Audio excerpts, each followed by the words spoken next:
We're going to be covering another standard algorithm. So before we looked at running totals, today it's input validation. Input validation is effectively a way for the user to type in something, and if it's not what the program wants, it will ask them to type it in again. So a good way to think about this, if before we're doing programming with Python, if you go to any website and you try to fill in a form and you make your password too short, it will say please write it over 12 letters or whatever, or it will say please include a number. That's actually a form of input validation. So there's different ways you can do it.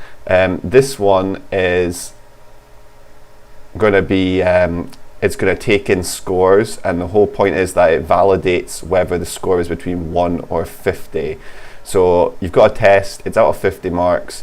How do you make sure it stays between 50 marks? How do you make sure your user doesn't just type in 100? That's where input validation comes in.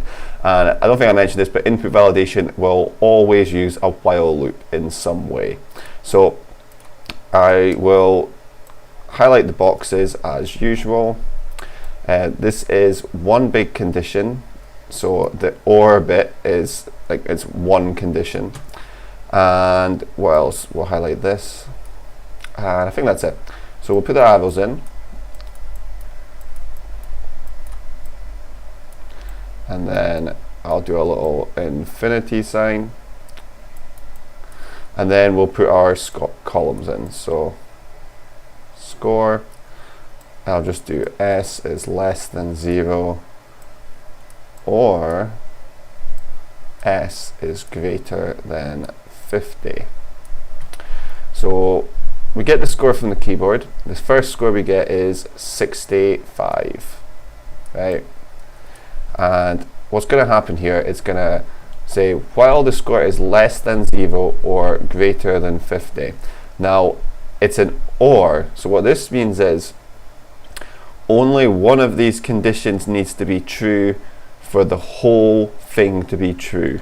So I think there's previous examples, maybe with the ands here, the ands in this one, whereas both of them need to be true for an overall true. The way an OR works is it's one or the other, and it's happy, it will consider the whole thing true.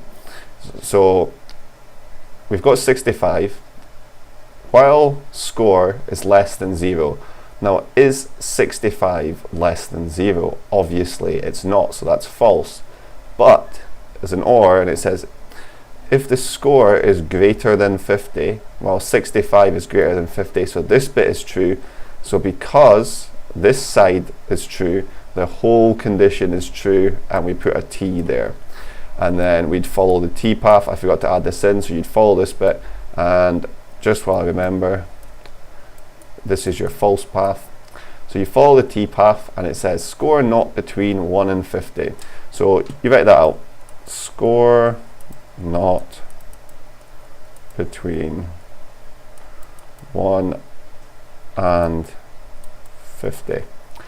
And then to escape the loop in input validation, you need to give the user a way to escape. So you ask them another question, ask them the same question. So receive a new score, we've got 52. And we go around here, and it says while the score is less than 0, so is 52 less than 0? No, it's not. So that is, what am I doing? I'm not filling that in yet. So it's not, so this one is false. But is 52 greater than 50? Yeah, it is, so it's true. One of these is true, it's an OR, only one of them needs to be true for the whole thing to be true, which means we put true here again. And then we write this. I'm just going to do ×2 because I'm lazy and I don't think I physically have the space. And so we write this, and then we get a new score. Well, this time we get 6, and then we go around, and while score is less than 0 or score is greater than 50, well, is the score less than 6? No, it's not.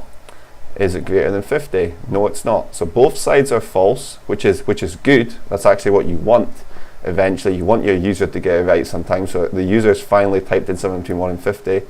So both sides are false.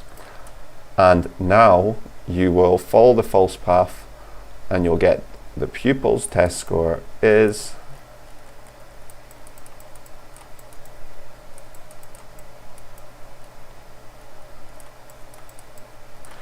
and then it will be whatever, well, the colon, and then whatever the current last score was. The pupil's test score is 6. And that's it. That's input validation. In the next video, I'm going to show how to do it with words or specific words. So this is a range of numbers. The next video, I'm going to show how to do it with specific words. Right, thank you.